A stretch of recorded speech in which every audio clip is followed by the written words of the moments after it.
Hello my dear friends, welcome to Vadakkuppuram YouTube channel.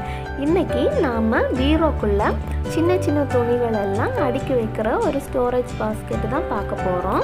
இந்த storage basket எப்படி செய்யலாம்னு பார்க்கறதுக்கு முன்னாடி என் சேனலை சப்ஸ்கிரைப் பண்ணாதவங்க உடனே போய் சப்ஸ்கிரைப் பண்ணிக்கோங்க. அது கூட வர பெல் பட்டன் கிளிக் பண்ணுங்க. அது கூட வர 3 ஆப்ஷன்ல ஃபர்ஸ்ட் ஆப்ஷன் ஆலை கிளிக் பண்ணுங்க. அப்பதான் நான் போடுற எல்லா வீடியோவும் உடனுக்குடன் உங்களை வந்து சேரும். இந்த ஸ்டோரேஜ் பாஸ்கெட் செய்கிறதுக்கு 2 விதமான மெட்டீரியல் தேவை. ஒன்று சாக்கில் எடுத்து வச்சுருக்கிறேன், இன்னொன்று துணியில் இருக்கிறதுல நான் 2 கலர் எடுத்துருக்கிறேன். உங்ககிட்ட ஒரே கலரில் தான் வேஸ்ட்டு துணி இருக்குன்னா ஒரே கலர்லேயும் எடுத்துக்கோங்க.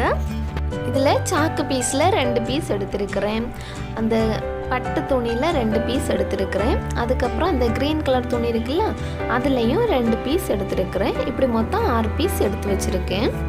இந்த பீஸ் எல்லாமே 20 சென்டிமீட்டர், 4 சைடும் 20 சென்டிமீட்டர் வச்சு எடுத்திருக்கேன்.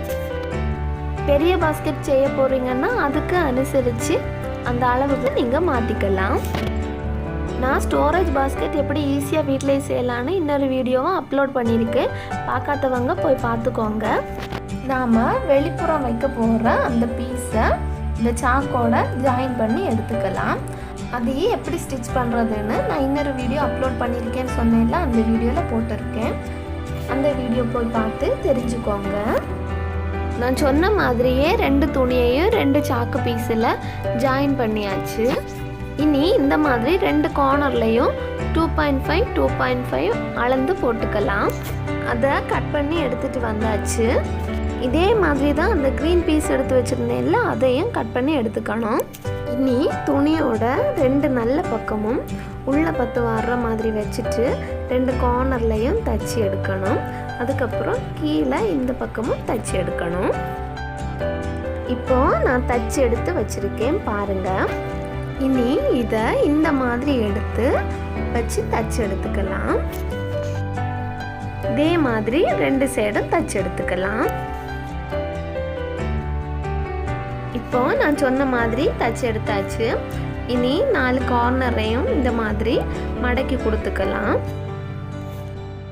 இதுதான் நம்மளோட லைனிங் பீஸ். இது எப்படி தைக்கணும்னா ஒரு கார்னர் ஃபுல்லும் தைக்கணும், கீழேயும் ஃபுல்லும் தைக்கணும். ஒரு சைடில் மட்டும் நடுவில் கொஞ்சம் ஸ்பேஸ் விட்டு மீதி 2 சைடும் தச்சு எடுக்கணும். இப்போ நான் சொன்ன மாதிரியே தச்சு எடுத்தாச்சு. அந்த கார்னரில் மட்டும் கொஞ்சமாக ஸ்பேஸ் விட்டுட்டு மீதி 2 சைடும் தச்சு எடுத்தாச்சு. இனி இதை இந்த மாதிரி மடக்கி தச்சு கொடுத்துக்கலாம் 2 சைடும். இப்போ நம்மளோட லைனிங் பீஸும் தச்சு முடிச்சாச்சு. இனி நம்மளோட சாக்கு பீஸ் எடுத்து அதை மட்டும் நிமித்து கொடுத்துக்கலாம். அந்த சாக்கு பீஸில் இருக்கிற அந்த கார்னர் எல்லாம் கரெக்டாக கை வச்சு சரி பண்ணி எடுத்துக்கணும். அதை அப்படியே நிமித்து நம்மளோட லைனிங் பீஸ் இருக்குல்ல அதுக்கு உள்ளால அப்படியே வச்சுக்கலாம். லைனிங் பீஸை நிமிர்த்தக்கூடாது. இனி லைனிங் பீஸையும் சாக்கு பீஸையும் சேர்த்து வச்சு மேலே தையல் போட்டு கொடுக்கணும். இப்போ நான் சொன்ன மாதிரியே தையல் போட்டு எடுத்தாச்சு. இனி நாம் ஒரு கார்னரில் கொஞ்சமாக கேப் விட்டுருந்தோம் இல்லை, அந்த கேப் வழியாக கையை விட்டு இந்த உள்ளே இருக்கிற நல்ல பீஸை வெளியே எடுக்கணும். மெல்லமாக வெளியே எடுக்கணும்.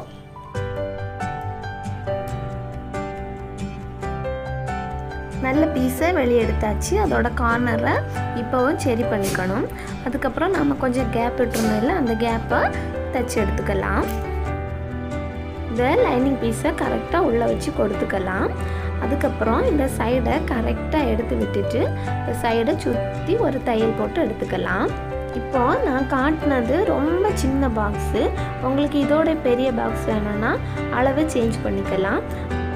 மெஷின் தையல் வச்சு நான் இன்னொரு பாக்ஸ் செஞ்சுருக்கிறேன். அந்த வீடியோவில் நான் அளவுகள் சொல்லும்போது ஒரு சின்ன மிஸ்டேக் பண்ணிவிட்டேன். என்னென்னா 5.5 சென்டிமீட்டர்னு சொல்லிவிட்டேன். அது சென்டிமீட்டர் இல்லைங்க, டெய்லரிங் டேப்பில் 5.5. அந்த வீடியோ பார்க்காதவங்களுக்கு டிஸ்கிரிப்ஷனில் ஐ பட்டனில் என் கார்டிலெலாம் லிங்க் கொடுக்குறேன், போய் பார்த்துக்கோங்க. இந்த மாதிரி சின்ன சின்ன துணி ஐட்டம்ஸ், கர்ச்சீஃப்ஸ், இன்னர்ஸ் எல்லாம் போட்டு வைக்கலாம் பீரோவில். சூப்பராக இருக்குல்ல? உங்களுக்கு எல்லாம் இந்த வீடியோ பிடிச்சிருக்குல்ல? அப்படி பிடிச்சிருந்ததுன்னா லைக் பண்ணுங்கள், ஷேர் பண்ணுங்கள், கமெண்ட் பண்ணுங்கள், சப்ஸ்கிரைப் பண்ண மறந்துடாதுங்க. வீட்டில் கொசு வராமல் எப்படி தடுக்கலாம் அப்படிங்கிறது தான் வடக்குப்புறம் யூடியூப் சேனலோட அடுத்த வீடியோ.